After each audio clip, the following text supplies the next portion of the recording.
afternoon. Salam Elxan. Good afternoon, Elxan. Biz daha sizin yeni ilinizi təbrik edirəm, sizə uğurlar arzulayıram bu ildə. Çox sağ olun. Sizin Allah. Today we will have a last lecture on basic hydraulic fracturing. This is not in your textbook. I uploaded the PDF version of this lecture in production technology tool channel files section. You can find it there, and I will try to cover with just a couple of slides the what is MPV, what is project economics. This is not a part of your production technology course, but it is very useful to understand both for production technology, for any project, and especially Orhan, okay, and it's useful for your FTP project. So let's have a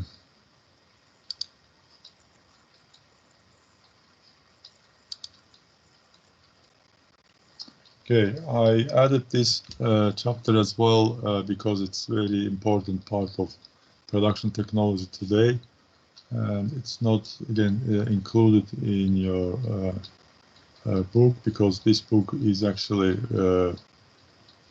designed for chemical engineers, and I believe it is what should be taught for the petroleum engineers. So what is agenda?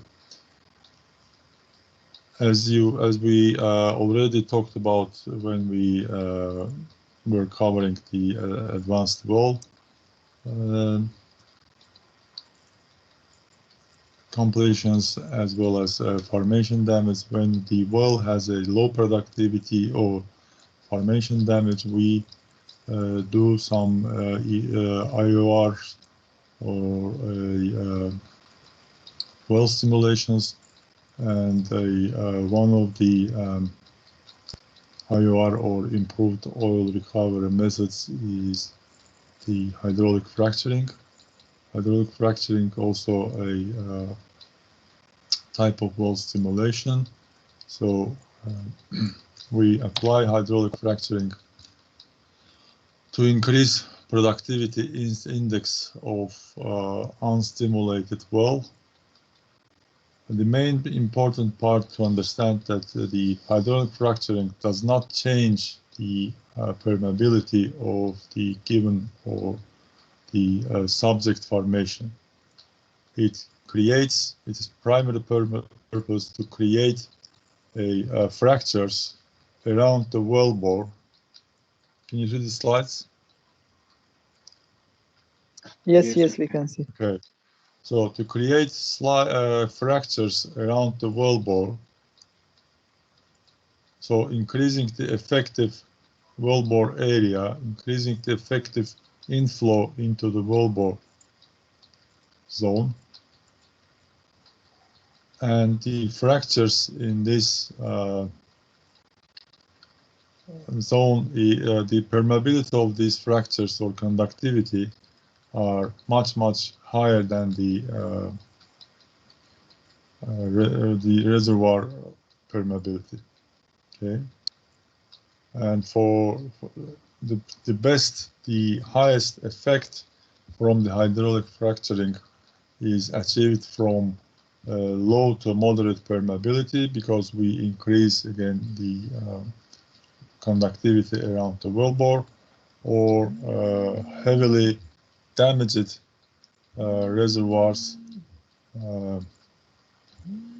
because any formation damage is not an issue for hydraulic fracturing.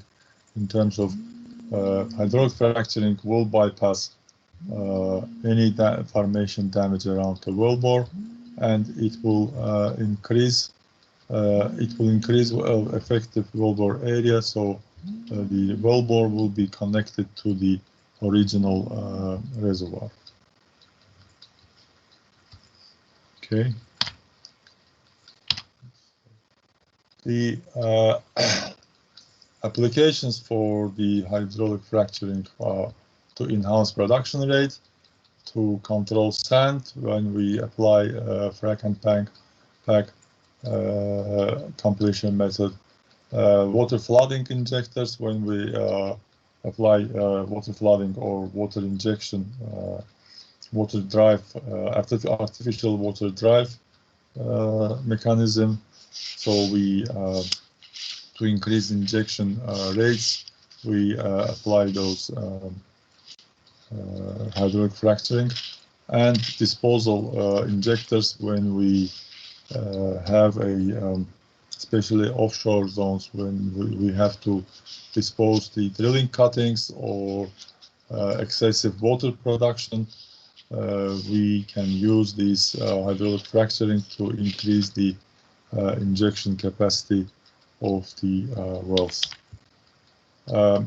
What is hydraulic fracturing? It is a when we inject specially engineered fluids. We'll talk about fluids additionally. So it's not just a water or something. It is a specially engineered fluids are pumped.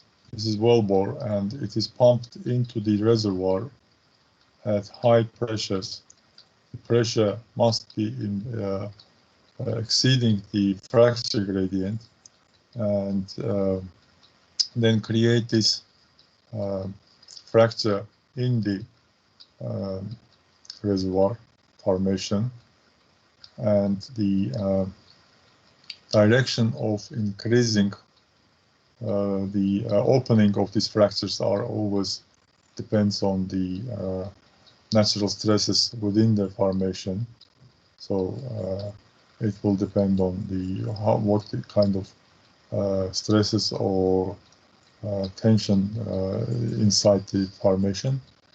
And then we inject the propellant into this fracture to keep this fracture open, as well as to get a fracture with the highest conductivity, much higher conductivity than or permeability than the reservoir around this fracture. Okay, so the propellant are injected into this fracture tunnel. So by that, hydraulic fracturing creates high conductivity communication within a large zone of the formation, as you can see, and which again increases the wellbore effective wellbore area and bypass any damage around the near wellbore zone. The magnitude and direction of the principal stresses in the formation are very important. As you know, the any formation has or under certain stresses. The first of all, it is a overburden stress, which is the stress or the weight of the overlaying formations, which is almost the highest stress. And then the formation has a horizontal stresses, and horizontal stresses are always one is more than another. It depends on the region, depends on the tectonics of the region, depends on the geology of the region, and typically, as I said, the vertical or overburden stress is the highest. Then it's a maximum horizontal stress, and then minimum horizontal stress. At the shallow depths, sometimes because of the low overburden stress, because of relatively less formations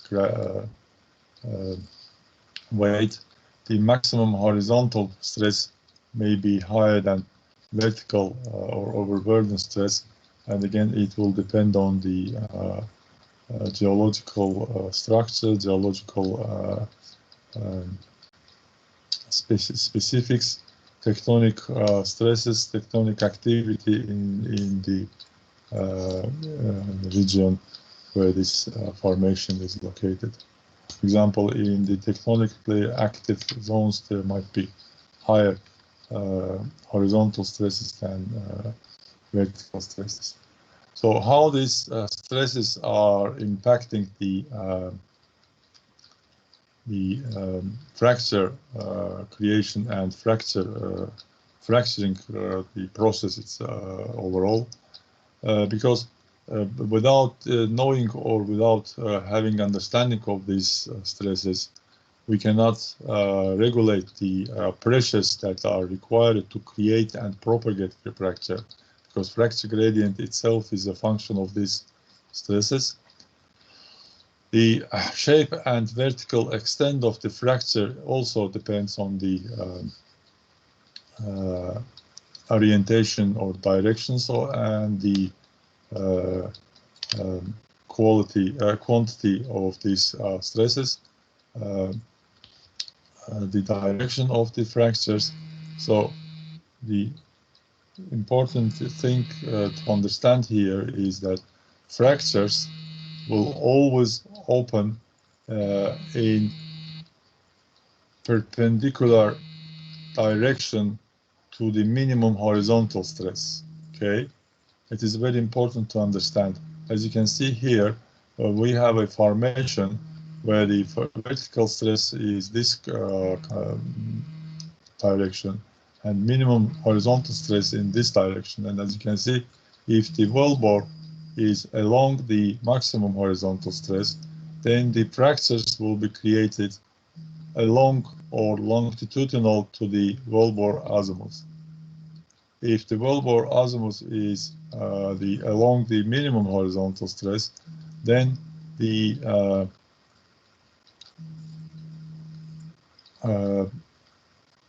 fractures will be created perpendicular to this wellbore azimuth, or again perpendicular to the minimum horizontal stress. Yes, Orhan?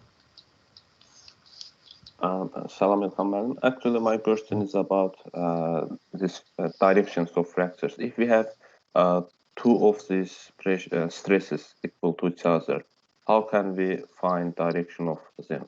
Actually, in geomechanics, there is such a term that which is called intermediate terms, in which two of these stresses are equal to each other, and one is highest one. If you have this kind of situation, in which direction this fracture will propagate? So again, the fracture always will be propagate, always will be open perpendicular to the minimum zonal stress, minimum horizontal stress, sorry. Okay. Okay. I don't know, I'm not very, how to say, familiar with the geomechanics, but as far as I know, the minimum, the horizontal stress, one is always, almost always less than the another one, okay? And they are perpendicular to each other. So, and because this is a, these are, of course, there might be the stresses in many directions, but we are considering the overall or kind of cumulative or average, whatever you call it, the stresses that are perpendicular, because finally they will be kind of averaged perpendicular to each other in terms of horizontal stresses. Okay, so all the stresses are kind of when you push, when a few people push something to move, you may apply your efforts or your power in different directions, but the object that you are moving will move in one direction. Okay, so and this direction will be the maximum, the average or total of your efforts. Okay, so the object will see it as the final result will be in a direction that is maximum, or that is a kind of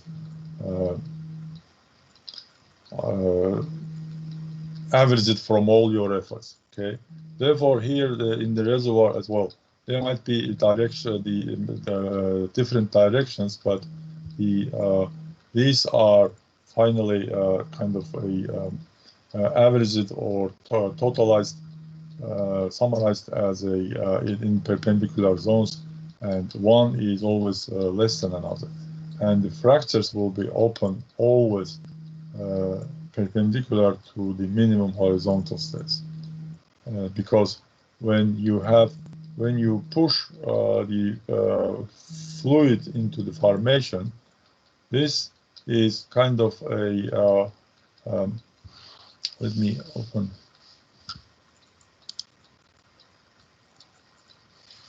Can you see me?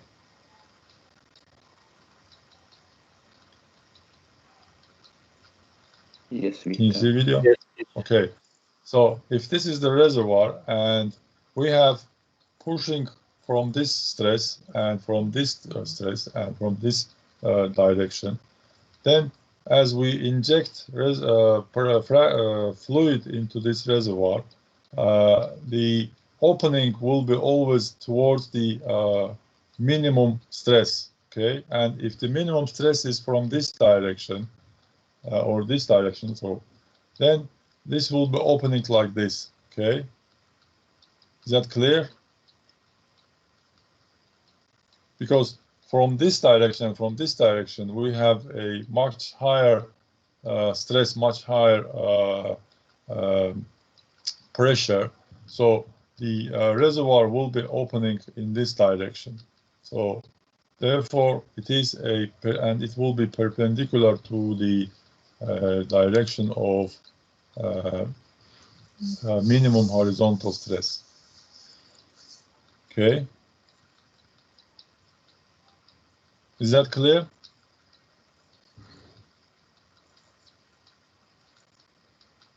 Yes. Okay. So, and the last point is, of course, again, these stresses will be again pressing the as we put the fracture into this, as we put propant into these fractures, then the same the stresses will be pushing on these propants to crash or embed. Therefore, it is very important to understand, to know the direction of these stresses, the quality and quantity of these stresses in the reservoir.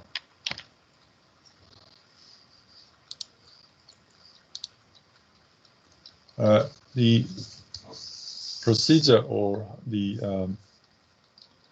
preparation of the hydraulic fracturing treatment is, first of all, to select the fracturing fluid, what we are going to use as a base fluid, what we are going to add, and then a selection of propant, what kind of propant, what type of propant, the size of propant, the shape of propant are very important. Selection of fracturing model, so how we model it, how we calculate this model, because this will tell us the treatment size. What is the size of the treatment? It means the size of the fracture opening, and this will dictate the size, the amount of fluid, amount of pressure, amount of propant to be injected, and MPV analysis, to analyze to come with the decision is that economically beneficial or not. Okay. So base fluid systems are mainly two types.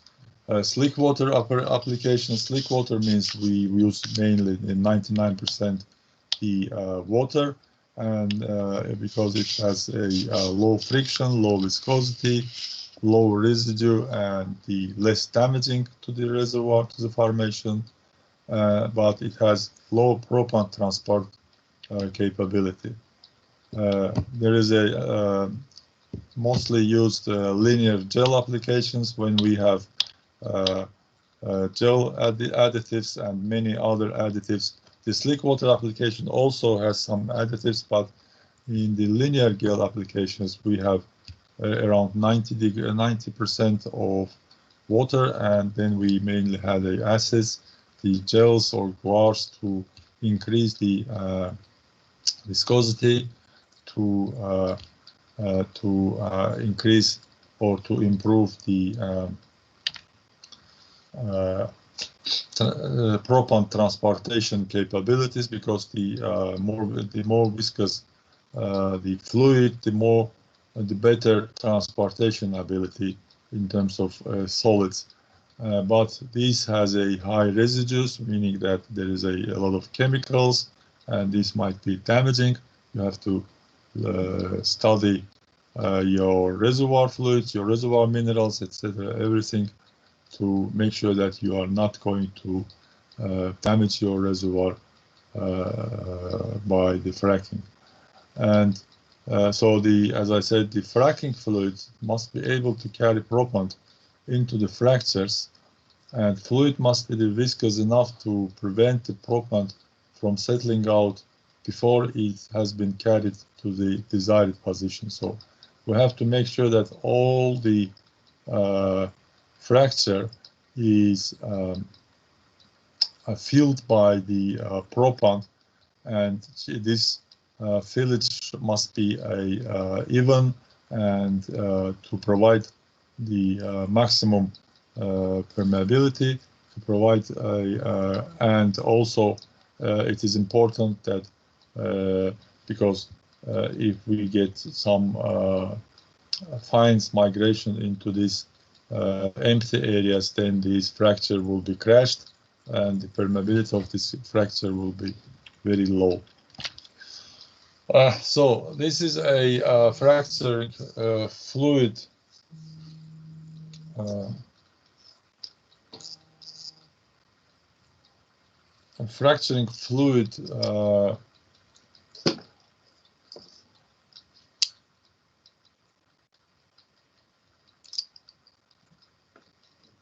components. As you can see, we have on the 90% of water, and then we have a propant, and the very small, about the 0.5%, are the different chemicals, different inhibitors, different components with the different functions. Mainly, these additives serve the three purposes: to enhance the fracture creation capacity, to enhance the propant transportation capability, and to minimize the damage to the rock and rock formation. Here you can see fracking fluid additives, different additives with these functions. So acids are mainly dissolved minerals and help to crack and fracture and propagate the fracture. and also cleans out the cement and perforation debris. So it's mainly at the initial step to create the fractures. Gelling agents increase the viscosity to allow a higher propant concentration to be carried out. Also reduce fluid loss because of and improved, as I said, propant transportation, again because of higher, relatively higher viscosity. Cross-linkers are enhanced, again, the propant transportation ability, and these are kind of the use of this. Then to break this, these are special chemicals that are keeping together some particles, and then we apply breakers to dissolve these cross-linkers and to make sure that they are produced back from the reservoir and the fractures. And breakers are breaking down the Gale polymer chains, again to prevent the formation damage or damage to the permeability of the fractures. There are some friction reducers, clay stabilizers, surfactants, scale inhibitors with the functions. You can go through those functions from the PDF that I uploaded to the Teams. This is important to know. There might be questions from those additives and the functions in the exam questions. And the next one important, as we said, is the propant. Propants are the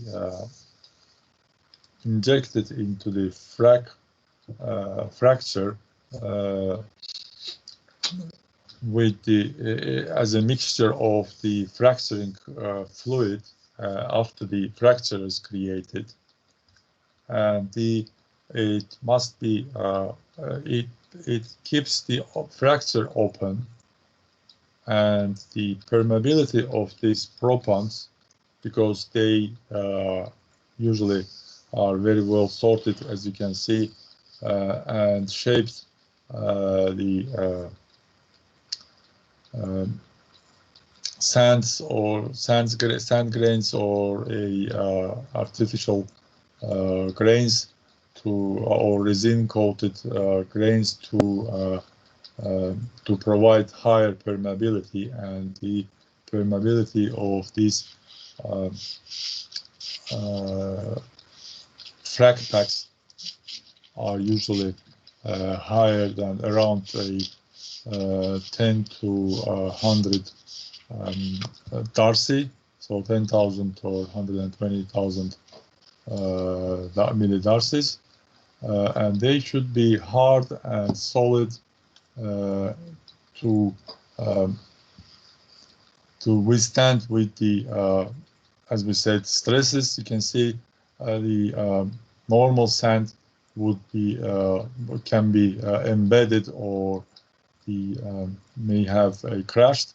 But if we have a, for example, resin coated, they will be higher strength, and they will be wider aperture or wider open area in the fracture. So, and these are the resin coated examples of resin coated propants. These are a ceramic propants. They might be different components. So as you can see, kaolins, bauxite, or magnesium silicates. So different, and the sorting, as you can see, is 20 to 40, which is very well sorted. We will talk about this mesh analysis. Again, important part of this this stage is that propant must stay in a position and keep the open the conductive channels, and if they fail for that, then the hydraulic fracturing fails. And main failures from the propant point of view is when the propant will flow back, when we flow back the well, which means the we may lose some fillage of the propant in the fractures, in the fracture channels, which means that the conductivity of this channel will be less, and channel may close completely. So to keep this the propants in the place, there are some special additives to, as we saw, to keep this together in the channels to prevent this flowback. Another failure is the mechanical shearing or damage, crushing of these propants.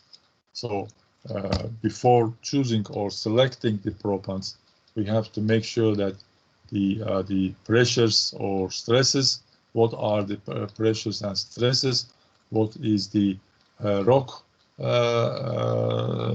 properties, how strong the rock. So, and based on this knowledge, we have to apply the so we have to select the appropriate propant to prevent it from crashing, from shearing, from, you can see these fines are again the damaging the permeability or conductivity of the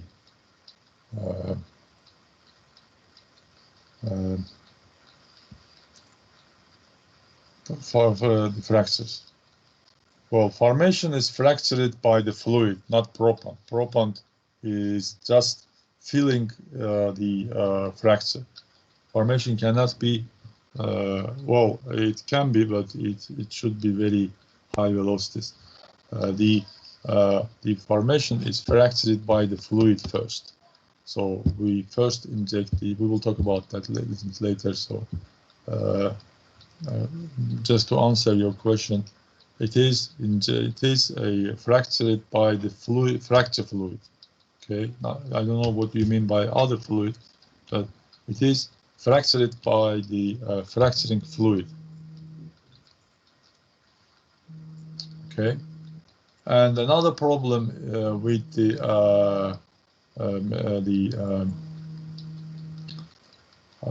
propant is the propant embedment. When the propant is embedded to the reservoir, so the because of the stresses, the propant, and here the reverse problem when you select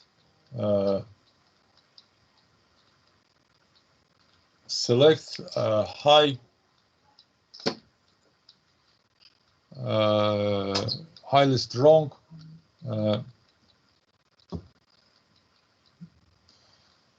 propant into the softer formation, and then the formation, the propant starts embedding as the stresses push the fracture closing. The propant is embedding the formation, and that will be lowering the effect of the hydraulic fracturing, because fracture width will be reducing, and also the propant function will be also degraded. Okay, and of course there is another problem with the chemical damage or dissolution from the additives or reservoir fluids. So therefore selecting propant and the additives are very important mutually process. Okay, And these are the different propant types, our so-called tires, when we have a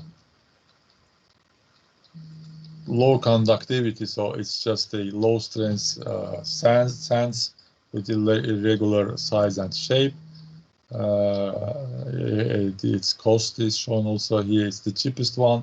Then we have a tire 2, which is medium conductivity, when we have resin coated sand, which are again some sort of sorted, but it is not. It is just the kind of natural sand which we may produce from somewhere or just bring to the well site from somewhere, and the high conductivity, which is artificially made propants from ceramics or other materials, and these have a high strength.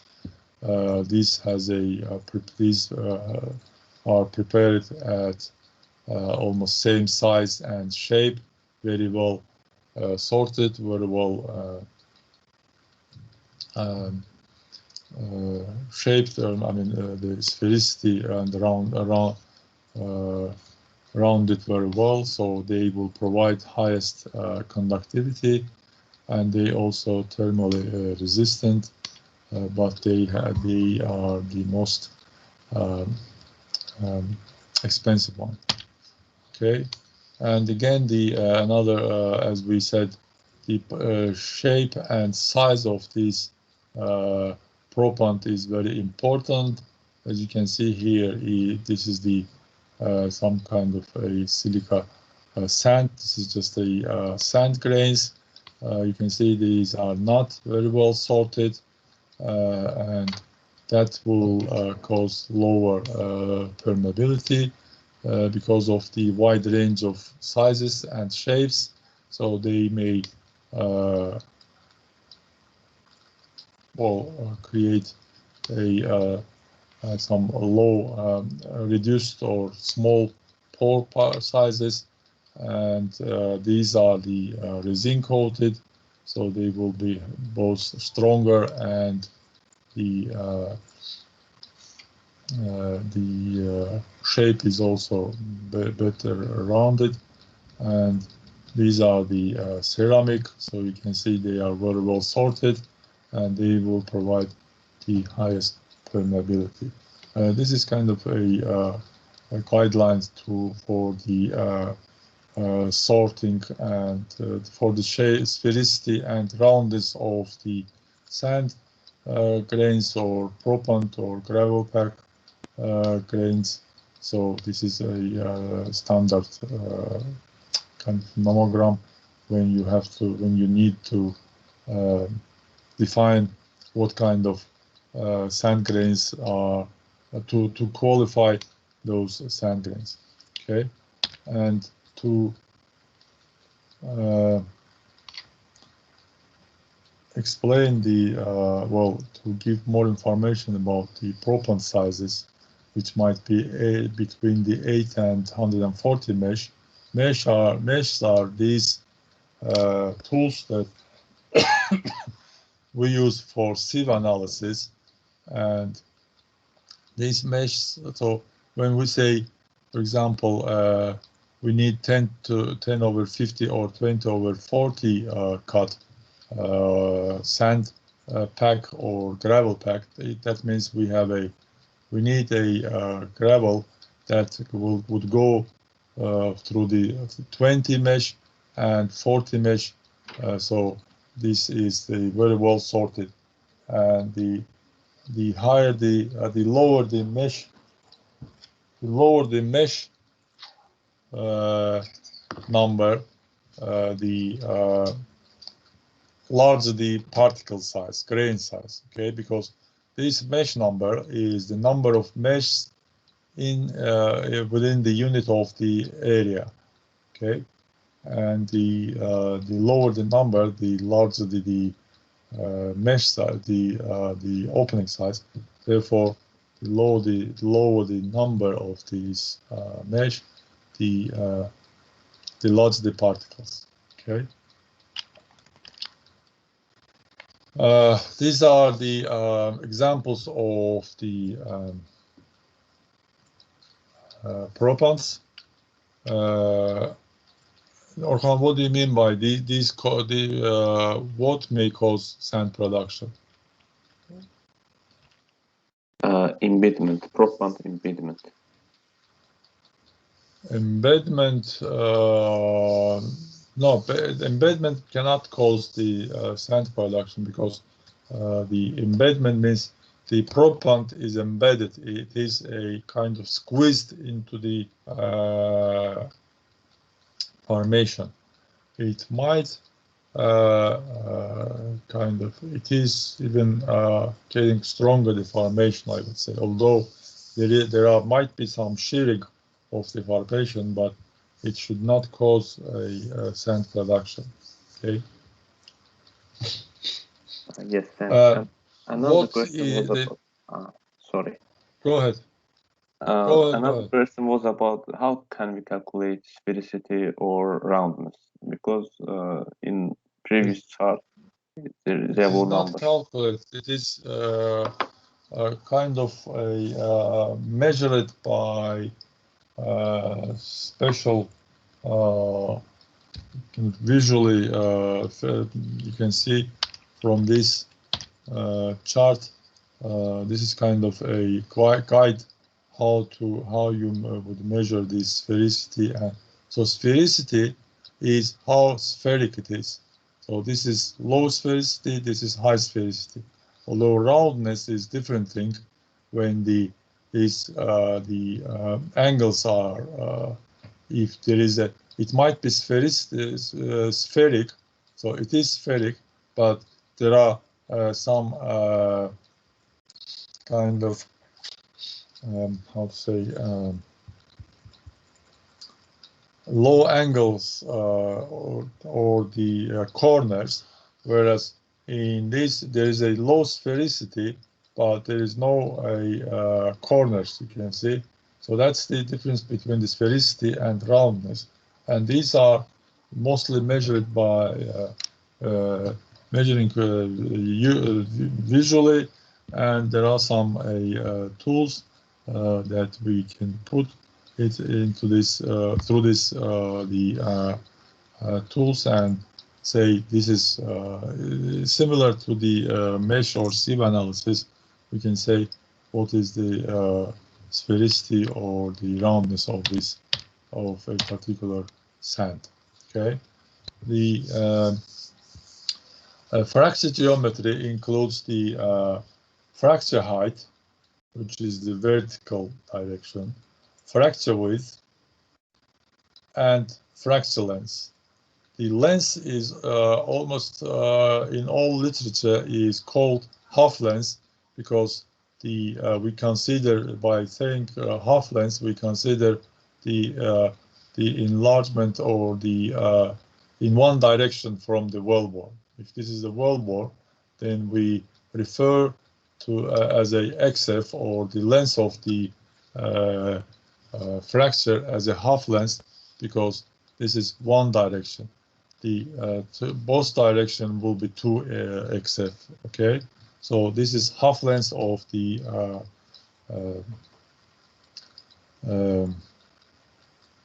fracture. Okay, there are two 2D models, classical. One is the PKN by the names of engineers, and this is appropriate to use when the length of the fracture is larger than 1, or some authors says 3 times than the height of the fracture, and this is most used model for the classical fracturing method, preparative design.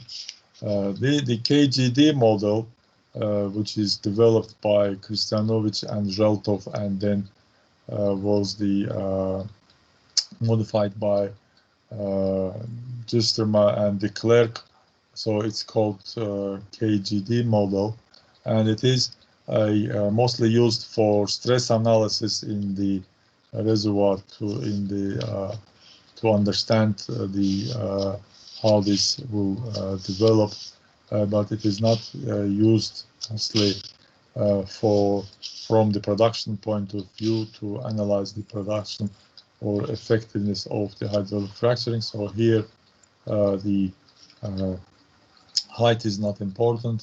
Here it's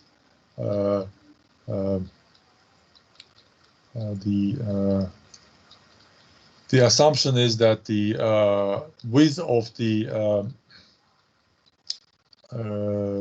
fracture is the constant along the wellbore.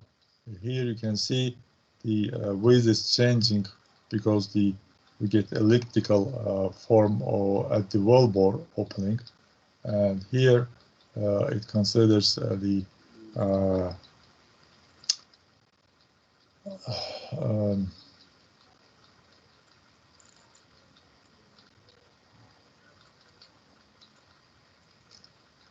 constant width of the fracture opening, and it is used when the length is less than the fracture, the height of the fracture. Okay, so fracture conductivity it depends on the productivity of the fractured walls depends on the two steps. So the first one is receiving the fluids from the formation or from the matrix, and here it is important parameters are the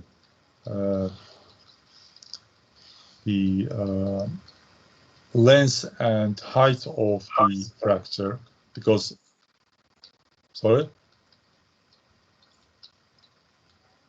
it is a length and height of the fracture, because these are providing the area of the contact with the reservoir, with the formation. And the next step is the transporting, received from the reservoir, from the matrix fluids to the wellbore. And here the important factor is the fracture conductivity or fracture permeability.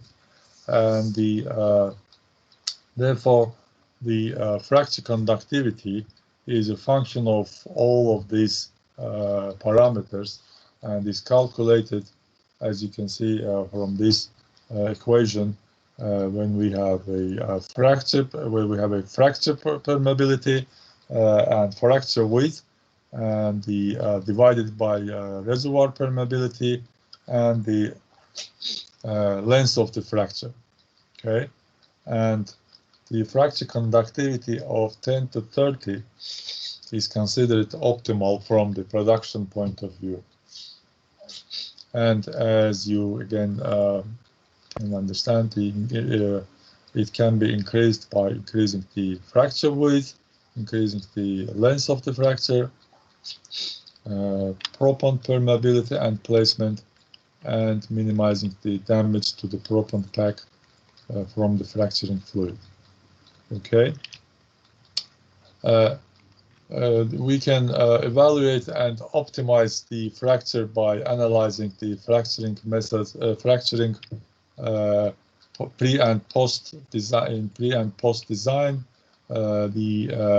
For high permeability wells, you can see we increase the production rather than increasing ultimate recovery, because with the high permeability wells, we don't increase the drainage area, because we have the high permeability will provide the access to these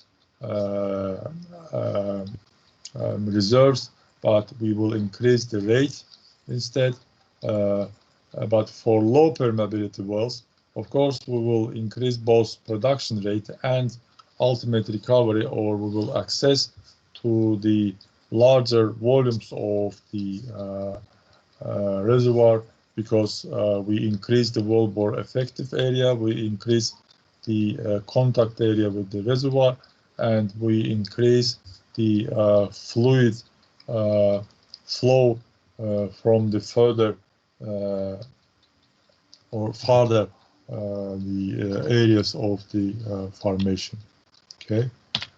From the operations point of view, there is a 3 or 4 different stages depending on if you use acid to help the fracturing or not. So acid stage and pad stage. In the pad stage, or in this stage, fracture initiation stage, we inject into the well only frac fluid. So the fluid comes from these pumps and goes into the reservoir, into the wellbore, and frac the reservoir. And once the frac, this is the pressure of the these pumps. As you can see, we inject the fracture fluid, and at some point, this pressure goes down. That is the point when we know that we have fractured the reservoir. Okay, and this is called approximate breakdown stress. So at this point, we break down the reservoir and start fracking it. And once we frack it, the pressure goes down because now we fracked and increased the injectivity. So the pressure, the resistance pressure is reduced. Okay. And therefore, the pressure now is lower. And if you can see, this is the propant concentration, this gray line, and this is the screw density. This is the screw is the kind of a tank with the propant. So these are going almost in parallel. So this is the concentration of the propant that is being pumped into the reservoir. So it is increasing as we go the further to fill the fracture. Okay, and as we increase the rate of the fracture, so as we fill the fracture with the propant, then the pressure again starts increasing because now we have resistance from the propants that are already in the fracture, and we stop the pumps and we lay the down the kind of observe how this is process is going. So this is the total kind of pressure, bottom pressure behavior in the fractured well. So this part is fracture or injection dominated. So we start injection, increasing production, increasing the pressure because we are trying to frack the formation.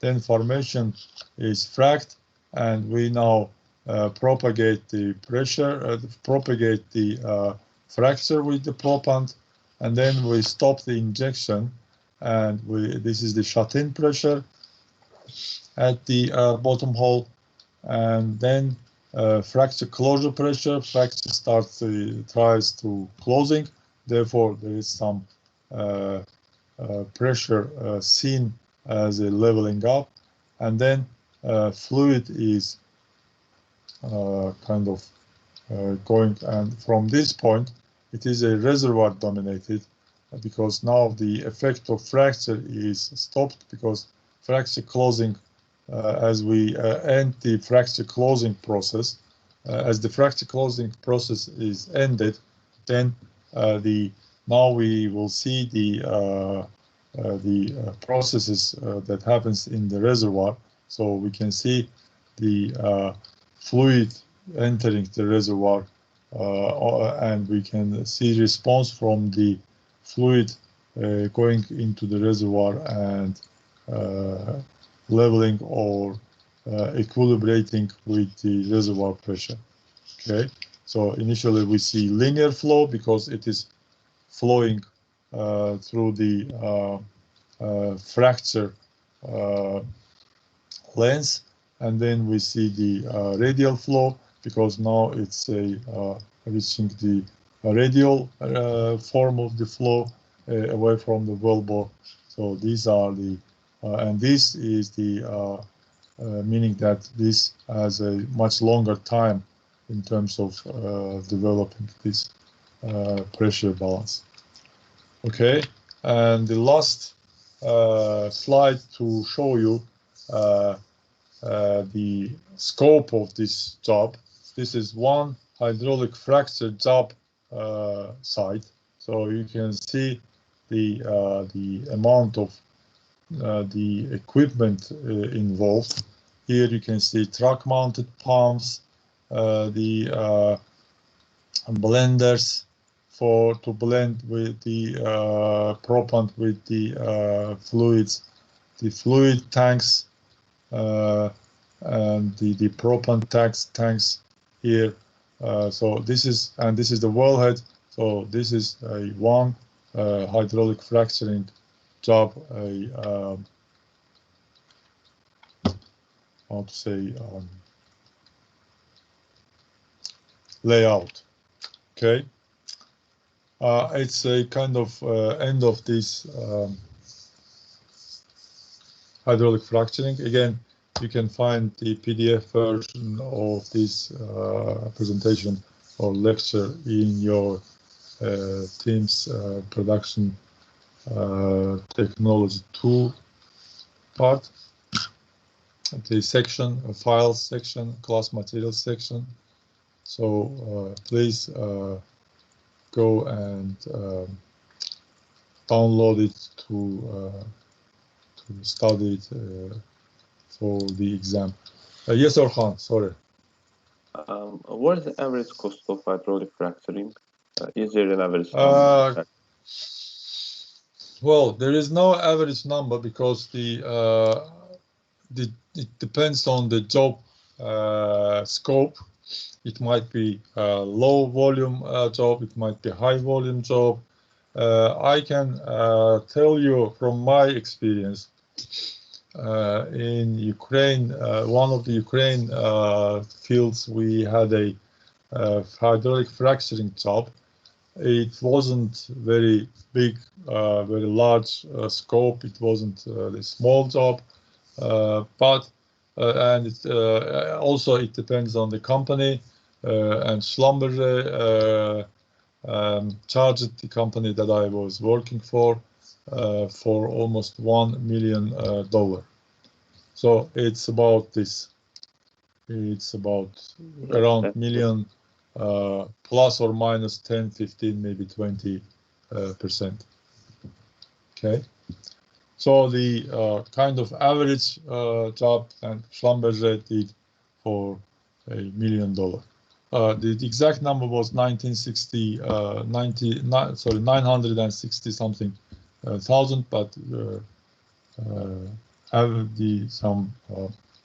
roughly it's $1 million. Of course, there might be some very, it depends on the propellant cost, it depends on the additives, chemical additives, it depends on the depth of the well, it depends on the pressures you are going to apply. Of course, there might be, for example, in Murat Khanlı field, they also apply hydraulic fracturing without any propellants. They just frack it with the water and then flow back for production, and it costs almost just the injection cost of the pumping, but the effect of this only for a few days, and when the fracture closes, the effect of this is diminished. But the effect, even with this just a water fracking, is providing increasing production in mature well, in old wells, increasing production by 3-4 times, 3-5 times. Okay. I have one question actually. Yes, please go ahead. Are there any formation types that hydraulic fracturing is impossible to operate?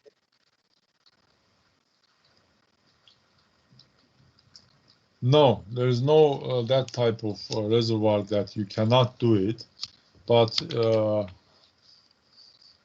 from the profitability or effectiveness, of course, as you can see from this chart, the higher the reservoir permeability, the lower the effect of the hydraulic fracturing. So now we have to consider what we are getting from the hydraulic fracturing to do this.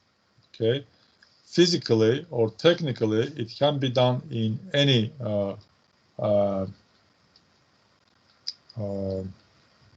reservoir or formation, because the most strong formations are carbonates, and the most amorph formations are the shales. And in both of them, and in between, there are some sandstones with different permeabilities or strongness. And in both carbonates and the shales, the hydraulic fracturing is the most applied technology to increase the productivity. And you know why? Because the carbonates are low permeability and they are fracked, naturally fracked. So the hydraulic fracturing through the horizontal wells are providing access to those fractures, because those fractures are mostly a container of the hydrocarbons. In the shale formations, they drill a long horizontal wells and frack them along this horizontal section to increase the contact area and to get the production drainage zone, the larger production zone to produce from those shales gas or oil. So it is about profitability of the fracturing rather than technical doability. Okay. Okay, I understood. Thanks very much. Okay. Yes. Sorry. Go ahead. I had a question about coursework. When will be the deadline Yes. of coursework, or how we should submit it by PDF or hard copy? Can you just clarify this point? Okay. About the coursework, if I'm not wrong, I told somebody you have to submit it before the exam. Your exam is the 1st of February, right? Yes. So submit it before the exam, okay?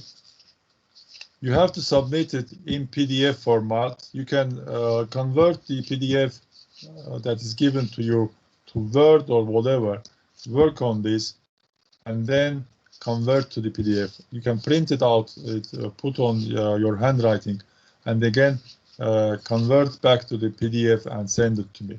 But please do not this by one page by one page. Last semester, I received 35 pages, or I don't know how many pages was there, page by page pictures of the coursework. Do not do this, okay? Compile everything into one PDF file, otherwise I will not consider it and I will not mark it, okay? It will be considered as no submission. Whatever you do it, please submit it as one PDF file with sequence of the page, okay? And if you convert it to Word format, then make sure that your writings, your answers are in different shrift, different fonts, so I can understand where is your writing, where is the questions. Okay, so I will understand, but just to make it easy to realize, to recognize. Okay, and please make sure that it is one PDF document. Okay, so combine all the pages in one PDF document. There are a lot of ways to do that, so please make sure that you have it, and you can send it to me by email. You can submit it through the chat in the Teams. So it doesn't matter. Both of them are secure. So you can you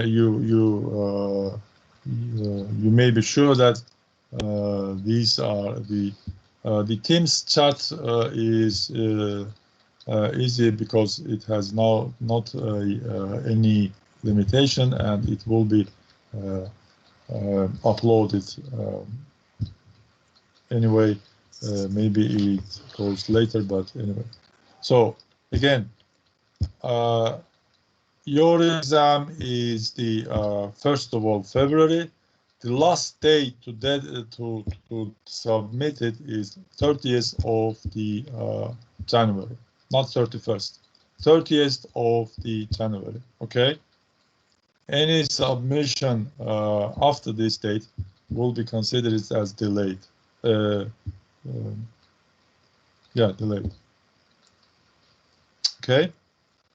Sorry, you said that can we just convert PDF to Word and work on that, then again convert it to PDF and send it to you without You scanning? are not listening to me, Orhan.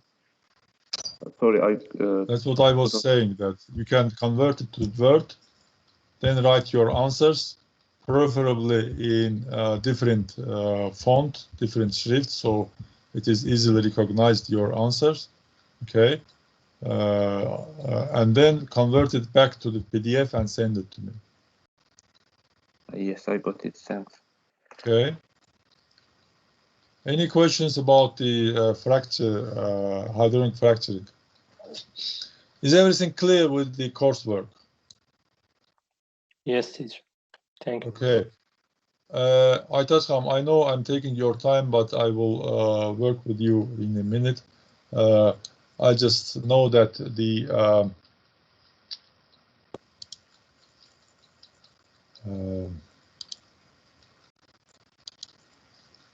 project economics, another important issue, especially for the FTP.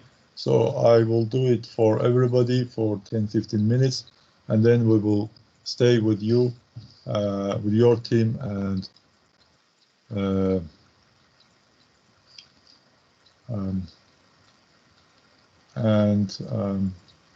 we will discuss your particular project.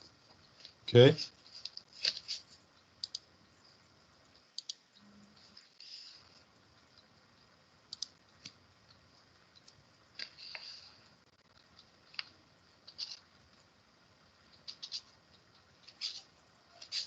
Coşkun, unless it is in PDF format, it's okay.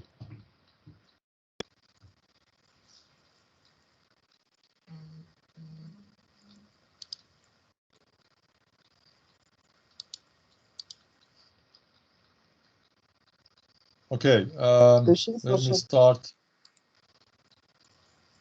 Sorry? Can I ask one question? Yes, last year, somebody sent the pictures indifferently, not in the PDF. Yes. Did you cut off their score? Why last it's year? interesting to you? I don't remember, maybe. Probably. 100%. 100? But I don't remember for how much.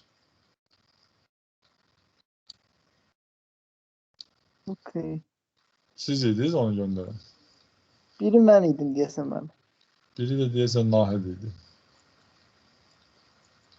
Marafın Yani, cevabına kadar kalır kesiliydi yani. Bilmiyorum. Çok kesmemişim. Narahat olmayın. Anladım Zor ben. başı 5%. Anladım ben. Çok. Okay. Let me share this.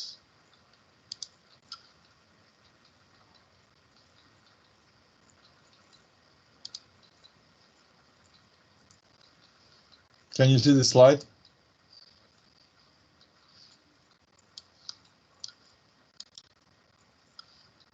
Yes.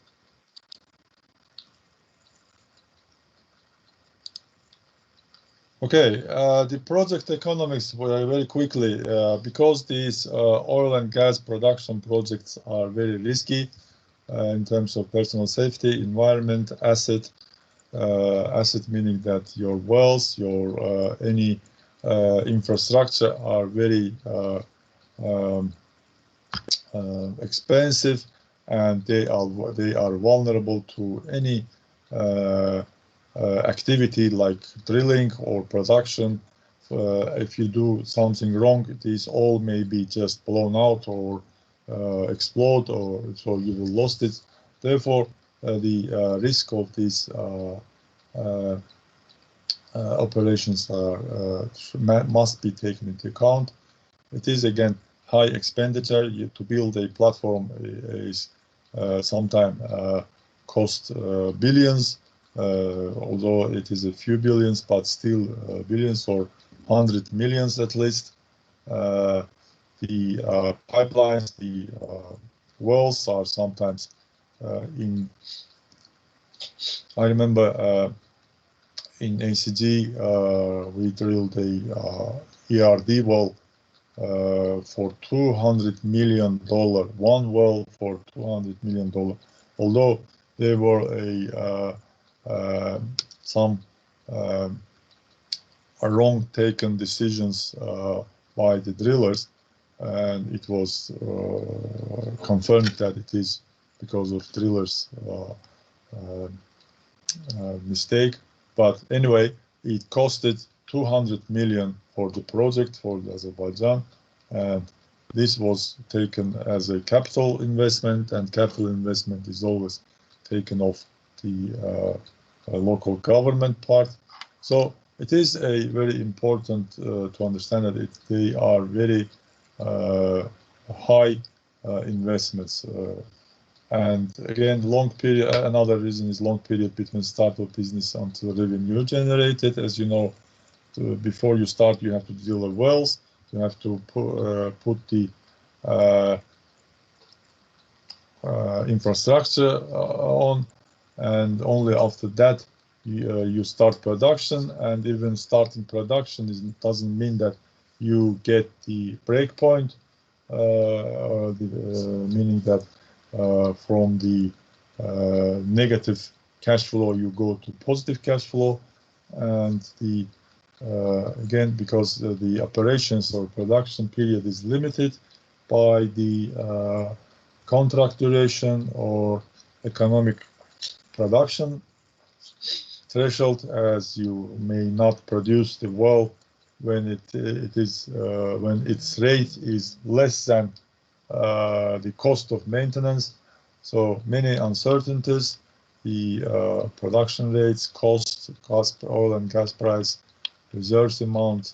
You may calculate or evaluate your field by one reserve amount, but in reality it might be higher, lower.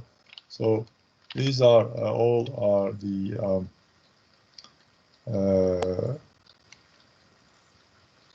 reasons that it is very important for that kind of projects to have very sophisticated, so very well done project economics. And again, these are the purposes why we need this, why we what we need to do, what kind of analysis, and in which applications we need this, like should be prioritized with the limited sources, or to understand what is the optimal field development through the understanding of the profitability, which one is more profitable, which one is not, which you will do with the okay. Who has to go, please go to your FTP classes. I cannot stop you, and good luck to you. And then Please. So, project economics, there are three main or common indicators, and first of them is the net present value. The next is internal rate of return and profit to investment ratio. Net present value is the and the inputs for these, to calculate, to evaluate these indicators, you have to have your production profile. So these production profiles should be under various conditions, and these production profiles must be. Sorry, 1 minute. I have to take this call. Sorry. Salam.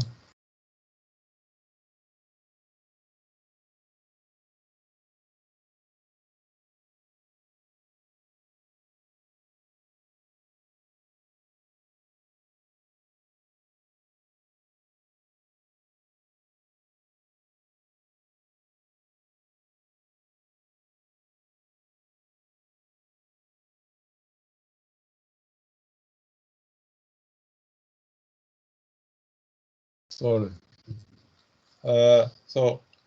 We have to have various options of production profile, like different well numbers, different injection rate, different production rates, different injection rates, different I don't know, the applications that you are going to, for example, EORs or IORs. So different production profiles will provide different your approach to this development, and you have to compare your production profile with your NPVs, what you will get at the end. You have to have your CapEx, OpEx, and revenue from your estimation, and this is also will depend on the CapEx, of course, will depend on your kind of a number of wells, your infrastructure, what is the how you are going to produce your field. Is it going to be a platform or FPSO? Because if you are a renting FPSO, then the renting FPSO will be sitting on the OpEx, or if you build your FPSO for your purpose, this is still CapEx. If you build a subsea infrastructure, this is again CapEx, and the value of the CapEx will change. The number of wells, every well, drilled well, injection or producer is also considered as a CapEx. So it will depend on the how long you are going, how many wells, and at which point you are going to drill the wells. So this CapEx, you can see this red line, the most important part for the NPV, because the NPV is based on the net present value. So, and that means this will be impacting the mostly. And then you have to understand your revenue. What is your what oil price you are considering, and this oil price also must be a some range, because you don't know what is going to be oil price next year, the year after, or in 10 years time. So you may consider different oil price scenarios for your project, and then there's, along with the oil production scenarios, of course. And then you calculate your total cash flow, and total cash flow is the your difference or between the revenue and all your costs, the OpEx and CapEx, and then it will be a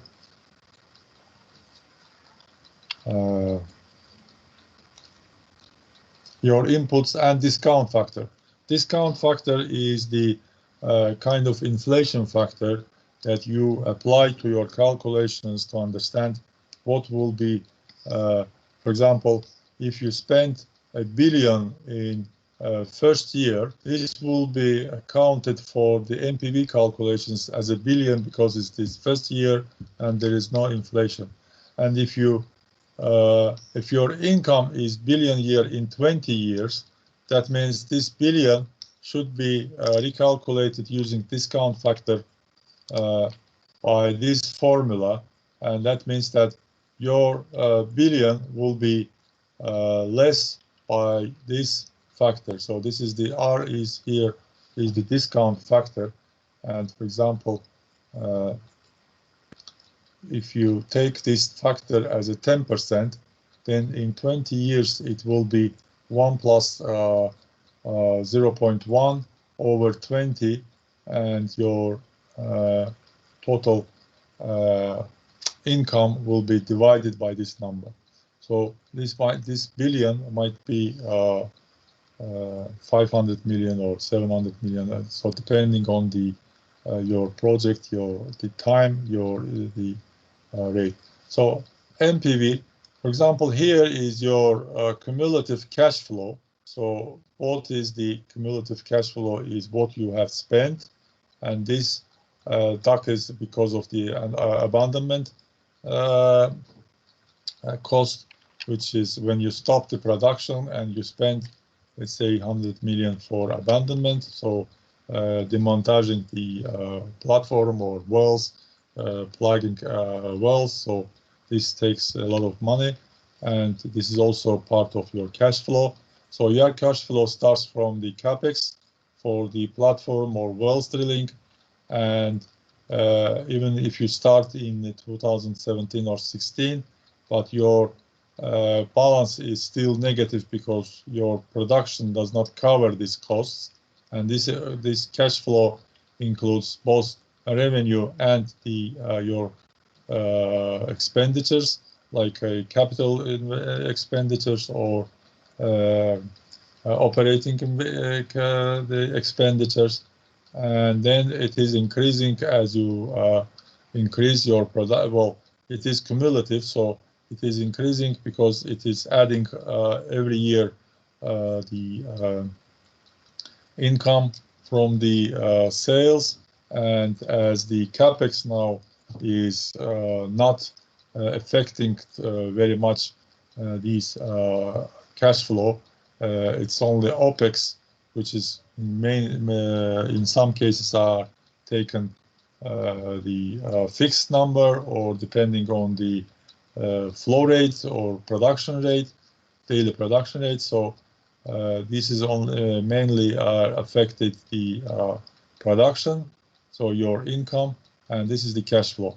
This is called break point or break-even point or payout point or the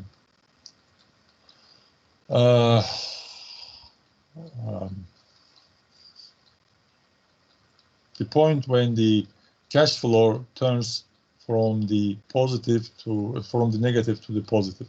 But NPV is taking this cash flow, cumulative cash flow, and applying this discount rate, because this cash flow is saying that, for example, at this point you will have 334 million income from the this project, right? But this is not taking into account this discount, this inflation, and this is taking into account this inflation for the 25 years.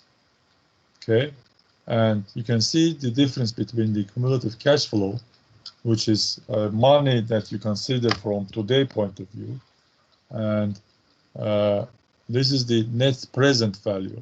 So net here means that you apply discount, and present means that you are estimating or calculating this value from today's point of view, applying certain the discount value.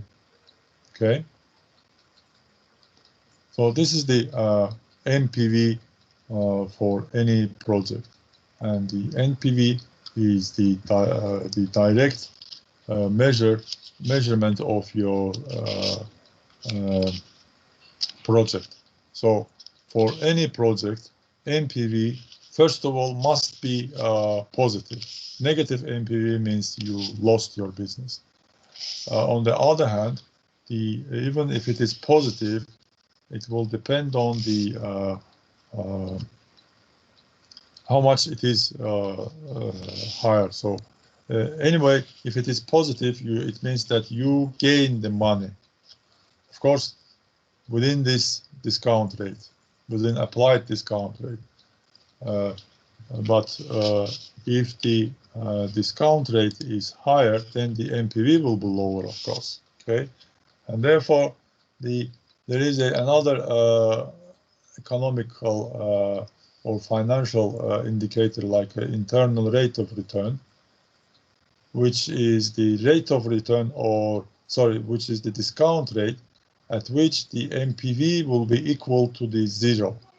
Okay, so we can calculate this NPV with the same options for the same option at different discount rates, and the discount rate at which this NPV for one option will be 0 is the internal rate of return. So that means that it shows us that at which rate of return our NPV will be 0. What does it mean? It means that the higher this IRR, then there is a larger cushion between the larger safe area between your applied IRR that you applied to calculate your NPV and the and the discount rate that is IRR. So that means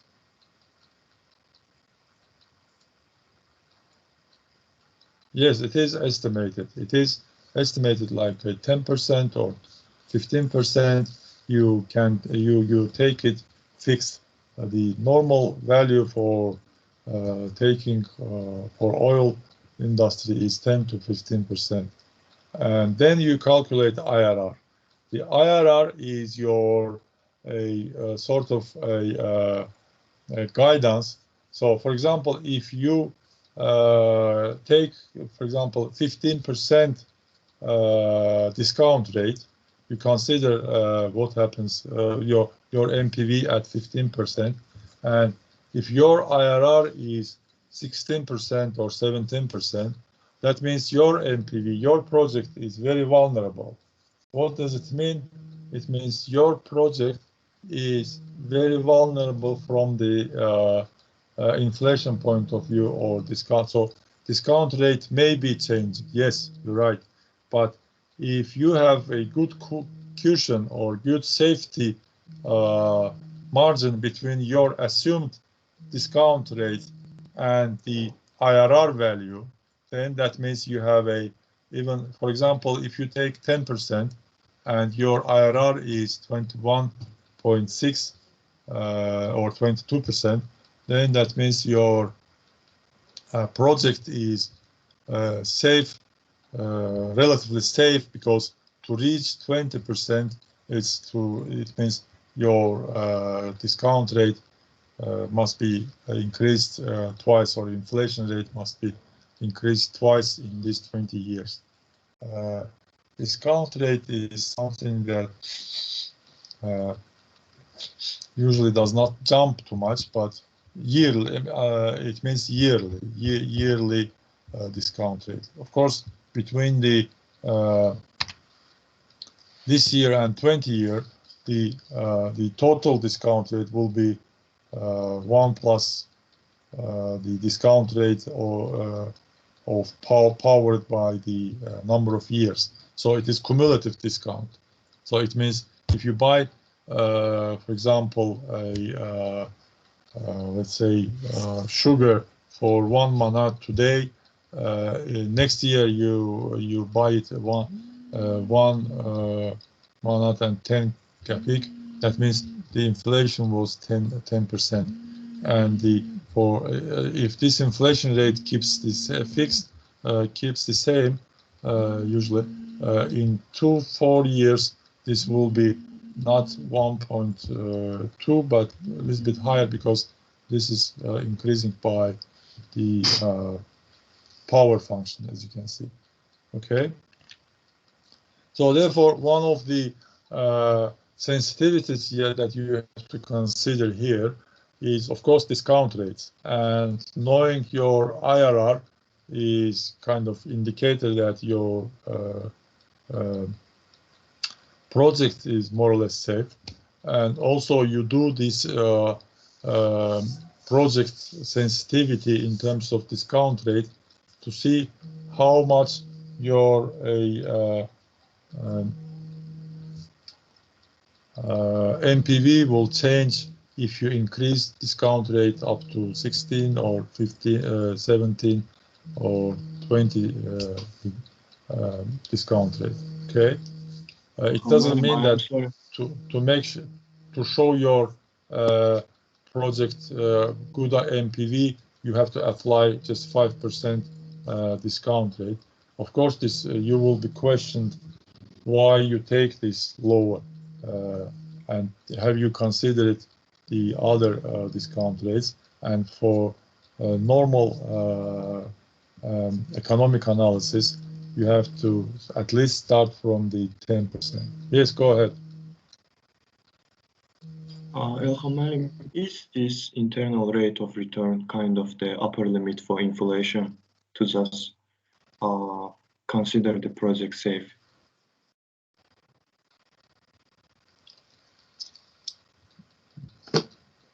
Well, internal rate of return, again, yes, it is kind of a, so discount rate is kind of inflation rate.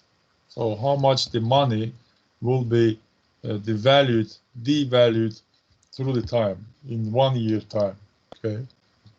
So how much today, how much today's dollar will be next year, okay? So today's dollar, for example, if you have a dollar today, in a year time, it will be by the 10% discount rate, it will be only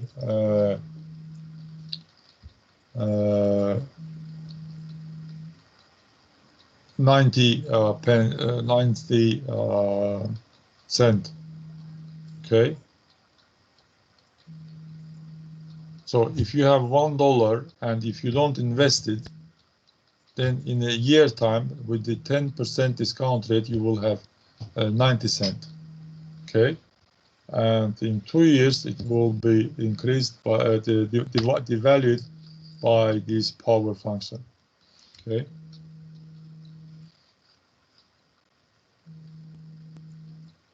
Türkan, did you get the answer? Yeah, I can. That's right. Thank you. No, Türkan. Yeah, for my question in the chat box, I got, I was asking about discount rate, its determination. I understood what is discount rate, but I don't understand why we are looking for the point. Yeah, when you have to NPV assume is, it. You have to assume it. Yeah, yeah. I don't understand why we are looking for the point when discount rate, oh, sorry, when NPV becomes 0 here in this chart. Again, because you have to understand that how much your NPV or your project is safe. For example, if this IRR would be, for example, if you assume your discount rate as 10%, and then your IRR is calculated as 12%, then so it means that at 12% your NPV will be 0. It means your project is very vulnerable, is very unsafe from the economics point of view, because discount rate may be changed. Of course, you assume that it is going to be 10, but if it is changed, then any change will affect the NPV, right? And this IRR shows you, IRR is when NPV, the IRR is when this NPV is 0 at which discount rate, okay? So, and that means if this is the difference between your assumed discount rate and the IRR is large, then your project is safe. You have a large cushion or large safety area to reach this discount rate. So up to this discount rate, up to this IRR, your project is still will be providing positive NPV. Okay, so that gives some kind of a assurance that your project is how to say, your project is more safe in terms of economics, more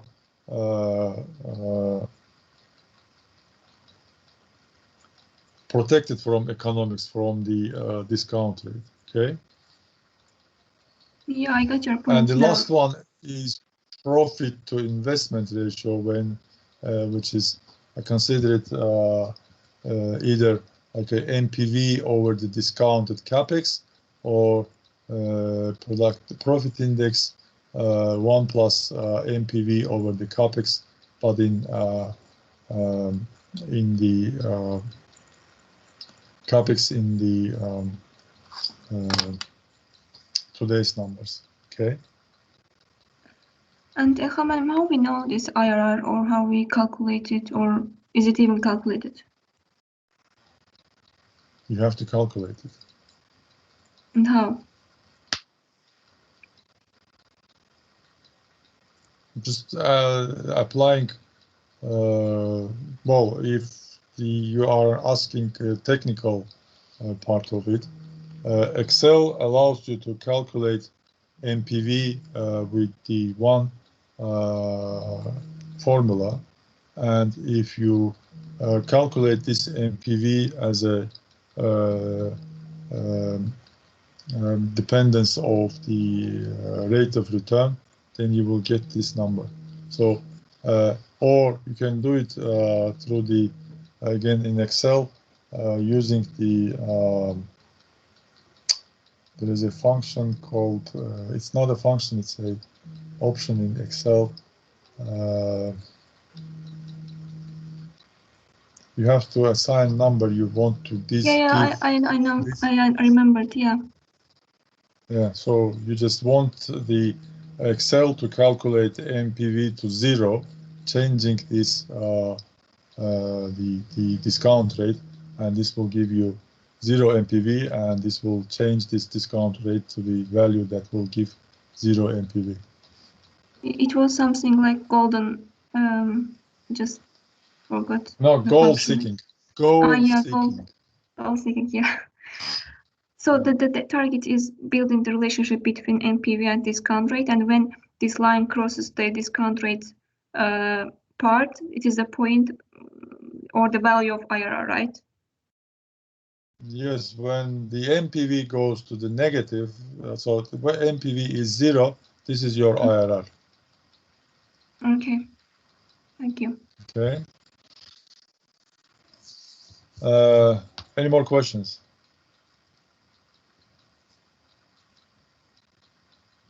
Okay, then I will ask to leave everybody and stay only FTP group number 1 to continue with the FTP discussions. Turkan, I will let you know when we finish with the this group, and we'll continue with you. Okay? Okay. Thank you.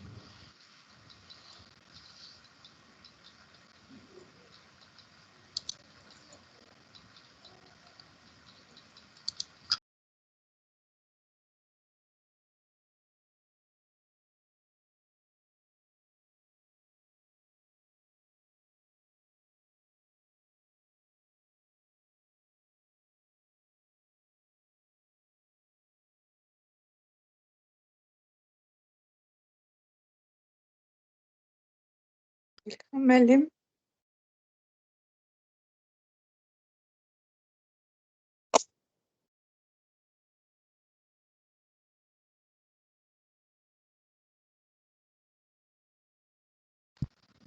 That's fine. Nasıl değiliz? Oh, yeah, I actually was going to ask whether you want to continue here or to switch to our meeting room. It doesn't matter. Okay, I think we can continue here. Yeah, I actually have just several questions to clarify, if you don't mind. Okay. Yeah, no, go ahead. Yeah, so in terms of maps, I'm still working on them in TechLoop. It's just wasn't that simple as I thought. And I actually wanted to ask whether they have to be like necessarily in 3D or having those maps as 2D is okay. No, I told you if you are talking about distribution maps, I told you from the first day that you can do it with your hands just manually. So 2D is fine perfectly. Okay. In terms of cross sections with the parameters distributions again, you can do it manually, just putting some zones with similar porosity, permeability, or saturation along the cross sections, along the wall zones. Okay. Okay, got your point. Next question. I actually calculated the recovery factor from some correlations, got about 30–40%. And we know that actually Fulmer field is very analogous to our field. And from literature, I found actually that people could reach about 70% of recovery factor here due to proper water injection, etc. So can I actually indicate that that if we properly design our I don't know, injection system or some secondary recovery treatment, we may actually achieve the same recovery factor, or like, is it applicable here? Okay, the recovery factor, as I said, I think last time we talked to Vishal about that. Recovery factor is something that you have to assume or bring in by some estimations, like as you said exactly, from the analog fields, from the experience, and from the drive mechanisms. Okay, for example, you can say that, well, we are going to apply water injection, and that will make sure that we have water drive here as well. So this water drive will provide this amount of but again, it doesn't mean that you have to, or you may say that, well, by applying water injection, we will reach 70% of recovery factor. But we may reach 70%. Yeah. But okay. Never articulate or operate with one number in oil industry. Always keep range, okay? And also always try to have some sort of more safe number. Okay. Which means, for example, if you have in the future, if you are a person who is asked, for example, how much we are going to produce next year from this field or your field or your wells, never say the maximum number. Even if you are 100% sure that this well or this field will be producing, let's say, 100 or 10,000 barrels per day, never say that. Okay, always keep your safety margin, because whatever you are producing from a very how to say, unknown area. You don't know what's going on in this around this well and what may happen with this well in 1 month, 2 months, 3 months, 5 months, or whatever. Okay, therefore, never operate with the maximum numbers. Always try to be at some sort of safety side. So therefore, here as well, for the recovery factor, in any way, even without being at safety side, you have to consider range. Okay, your water injection may not work well. Your reserves may be less. Your reservoir may be organized, or the geology may be different, because you don't know what is the geology of your exactly what is your geology unless you drilled it through. Okay? So therefore, you have to keep a range of recovery factors, so people who listen to you understand that you consider it many factors to, and you consider it range, so you can say that we can produce from this field at least this one, and at maximum this one, and our average estimation is this one.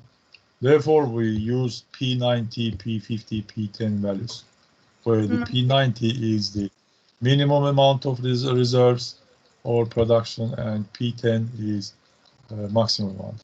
Because here as opposed to statistics, classical statistics, in oil industry, we prefer to use, there is a 90-degree or 90% probability that we will produce at least our production or our reserves will be greater than this value. This greater is kind of affecting people more positively, rather than saying that 90% probability that our reserves are less than this. It's always favorable to tell or to hear people that, for the people to hear that it is greater, 90%, so the highest probability that it will be greater. So can you feel the difference? It is purely emotional, but it works. You see, to say that it is 90%, so high percentage of probability that the reserves are going to be greater than this, not less than this. Okay, and then we for the maximum number, we say there is a 10%, only 10% probability that our reserves or production will be more than this. Okay. Okay. So in terms of drive mechanisms, I just wanted to share the idea of what I came up with. So I actually excluded water drive because we were told that we do not have actually proper connection with the aquifer, and the reservoir pressure actually fall by 1,000 psi just in the first year of the production. I also excluded gas cap drive and solution gas drive because the bubble point pressure is about 1,800 psi, and our reservoir pressure currently is about 400 or 500 psi. So it means that we have primarily expansion of fluid and expansion of rock as a drive mechanism. Okay. Yeah, just that's what I wanted to share in terms of that. And what I wanted to ask is that, for example, I will have distribution maps of porosity, saturation, and permeability, like 3 different maps, for instance. And thickness, net pay thickness also. Net pay thickness, okay. Like, we will be just assigning potential locations of producing wells, yes? What I want to ask is that we do not have to, for example, like write some kind of, I don't know, exact well geometry, like how many wells we will have. No, you have to provide only typical well geometry and typical well design. By the way, I think I mentioned at that point that we for this semester, actually location and number of wells are not required. Okay. Yeah, because that would be logical. Because we didn't. I was telling this, but then we met with the other supervisors and decided that let's leave it for this next semester. And so this semester you don't have to do it. So it is So the not really scheduled definition stuff. of locations impossible, and actually. number of wells. Sorry? It is impossible to predict it now, since we Yeah. don't have No, any it is information. possible. If you have those You made the guess. those. No, you can do this by well, it is done by based on the information that you have now. It is just a because the thing what we are we were asking for this semester were not the final number. Of course, you are going to run your models, your production profiles with different number of wells with different type of the wells to understand which option of the development will provide better MPV, and this is kind of a reservoir engineering and economics task, but the stage where you can define the number and location of the wells are when you have already your static model, which is you are doing now for first semester. So you are knowing you know your reservoir geometry, you know your thicknesses, you know your properties, so you know where to drill the wells. Therefore, it is possible, but to make it more logical in terms of defining final and because it is more reservoir engineering job, I still think that it is possible to do it the first semester, but I took their point as well that let's keep it for reservoir engineering, dynamic reservoir engineering part as it is in many cases. Okay. Okay. Yeah, got your point. So that's it from my point. Well, do you have any questions? Me not. Just clarified what I wanted. Okay. Vishal? Yeah, I don't have any question so far. Okay. I would like to ask Aytaç to stay and Vishal to leave if there is no questions. I would like to talk Aytaç privately in other issues. Okay, Orhan, no. Okay, thank you for the session. Have a nice day. Bye. Vishal, I have seen your emails. Sorry, but I didn't have time to Wait, he's left already. I know. I see. Okay. Aytaç Hanım, что я хочу? Vishal.